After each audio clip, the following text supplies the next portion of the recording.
ഇന്ന് നോമ്പിന്റെ 30-ാം ദിവസം. അംഗീകരിക്കപ്പെടാതെയും അടയാളപ്പെടാതെയും പലരും ഉണ്ടാവും. ജെസ്സി ഓവൻസിനെ നമുക്കറിയാം.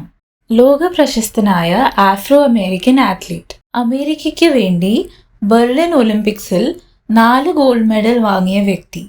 ഹിറ്റ്ലറിന്റെ അഹങ്കാരത്തിന് മെഡലുകൾ കൊണ്ട് ഉത്തരം നൽകി. പക്ഷേ സ്വന്തം നാട്ടിൽ അംഗീകരിക്കപ്പെടാതെ പോയ ഓവൻസ് നിത്യവൃത്തിക്കായി പല ജോലികളും ചെയ്തു. കറുത്ത വർഗക്കാരനായതുകൊണ്ട് മാത്രം മാറ്റി നിർത്തപ്പെട്ടു.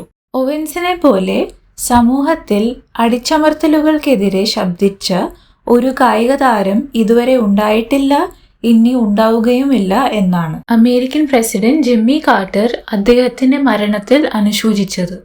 യേശു തന്റെ ജീവിതകാലം മുഴുവനും ഒത്തിരി കാര്യങ്ങൾ പ്രവർത്തിച്ചു. അനേകം രോഗികളെ സുഖപ്പെടുത്തി, അന്ധർക്ക് കാഴ്ച നൽകി, മരിച്ചവരെ ഉയർപ്പിച്ചു. യേശുവിനെ ദൈവപുത്രനാണെന്ന് അംഗീകരിക്കാൻ പലർക്കും പ്രയാസമായിരുന്നു.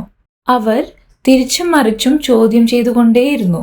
ആഗ്രഹിച്ച ഉത്തരങ്ങൾ അവർക്ക് ലഭിക്കാതെ വന്നപ്പോൾ അവനെ വധിക്കാനും തീരുമാനിച്ചു. നമ്മൾ ആരുടെ പക്ഷത്താണ്? നമ്മുടെ വിശ്വാസം കാറ്റത്ത് പറക്കുന്ന കരിയില പോലെയാണോ?